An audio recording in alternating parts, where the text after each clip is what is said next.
안녕하세요. 저는 에브리 아키텍처 소장 강정은입니다. 3번에 걸쳐 한국건축사협회의 핵심 추진 정책과 사업 방향을 소개해드리고 있습니다.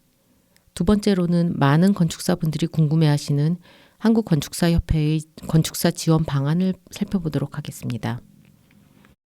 첫 번째 건축사 지원 방안은 건축신문고 제도의 신설입니다. 많은 건축사들이 허가를 받는 과정에서 담당 공무원의 자의적인 법 해석으로 어려움을 겪거나 이해할 수 없는 심의 결과에 허탈감을 느껴본 적이 있을 것입니다. 또한 사용 승인 시 업무 대행으로 어떤 사람이 지정될지, 어떤 부분을 트집 잡을지 몰라 마음 졸여본 경험도 있을 것입니다.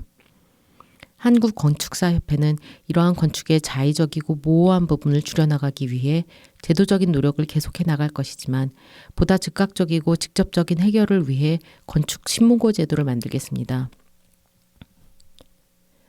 건축신문고 제도는 건축행위와 관련된 여러 부당한 일을 신고할 수 있는 창구입니다. 이를 통해 협회는 관련된 시스템을 개선하기 위한 방안을 모색하고 협회의 이름으로 올바른 법 해석과 각종 사안에 대한 공고안을 제공하겠습니다.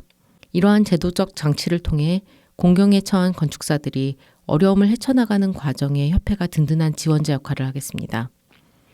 또한 건축신문고 제도는 건축사의 불공정한 행위를 제보하는 창구로서의 역할도 수행할 것입니다. 건축사의 윤리의식이 튼튼하게서야 업계가 신뢰를 확보하고 전문가로서의 공공성을 인정받을 수 있을 것입니다. 다음은 좀 더 장기적인 과제로서의 제도와 법규 개선에 대해 말씀드리겠습니다. 건축 설계에 관련된 법은 건축법 이외에도 수많은 도시, 주택, 국토, 환경 관련 법률로 이루어져 있습니다. 그 중에서는 현실과 동떨어져 있거나 과도하게 많은 규제를 하거나 지나치게 모호하게 정의되어 있는 법률이 적지 않습니다. 또한 서로 앞뒤가 맞지 않는 법률도 있습니다. 엄격한 용도 변경 조건, 탁상 공론의 에너지 절약 계획서, 불분명한 다락의 규정, 과한 굴토 심의 절차, 무소불위의 BF 심의 등 불합리한 사례는 너무나 많습니다. 이런 모든 불합리한 법률과 규정을 당장 바꿀 수는 없지만 국토교통부와 꾸준한 협의를 거쳐 이러한 조항들을 하나씩 고쳐나가겠습니다. 물론 빠른 시일 내에 이루어질 수 없는 일입니다. 그러나 협회 차원에서 의지를 가지고 꾸준히 옳은 방향으로 나아갈 수 있는 환경을 만드는 일은 지금부터라도 가능할 것입니다. 다음은 좀 더 현실적인 문제에 대해서 이야기해 보겠습니다. 바로 보험제도와 법률 지원에 관한 이야기입니다. 설계 업무는 나날이 복잡해지고 건축사의 책임은 점점 더 커지고 있습니다. 그러나 이에 비해 설계 대가는 크게 달라지지 않고 있는 것이 현실입니다. 만약 책임을 지고 있는 일 중 하나라도 잘못된다고 생각하면 어떤 건축사라도 아찔한 느낌을 들 것입니다. 사실 해외에 비해 우리나라 건축사들은 충분한 보험의 보호를 받지 못하고 있습니다. 법률도 마찬가지입니다. 시공사와의 마찰, 건축주와의 분쟁은 모두가 피하고 싶은 사항입니다. 당면했을 때 체계적인 기준 없이 설계자인 건축사가 해결해야 할 문제점으로 취급됩니다. 한국건축사협회는 장기적인 노력을 통해 건축사들이 설계 과정 전반에 걸쳐 보험의 혜택을 충분히 받을 수 있는 방법을 모색할 것입니다.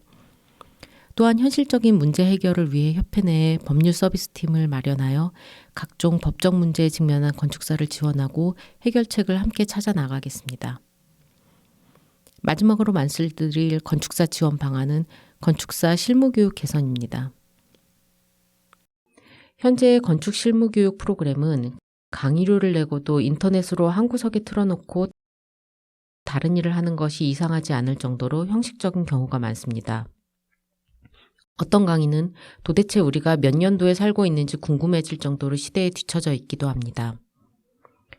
그러나 막상 사무소를 개소하고 실무를 하려고 하면 모르는 것들 투성이라 여기저기 선배들에게 전화를 해보기도 합니다. 한국건축사협회는 이러한 현 교육의 괴리를 극복하고자 실무에 능통하고 적절한 능력을 갖춘 강사풀을 구축하겠습니다. 건축사들이 사무실을 운영하는 데 실질적 도움이 되는 프로그램, 의무적으로 들어야 하는 과목이 아니라 필요에 의해 자발적으로 듣는 교육 프로그램을 만들겠습니다. 또한 강의 기반의 일반 프로그램을 넘어서 비대면 온라인 플랫폼과 컨퍼런스 참여 등 다양한 교육 방식과 기회를 제공하겠습니다. 지금까지 한국건축사협회 건축사 지원 방안에 대해 알아보았습니다.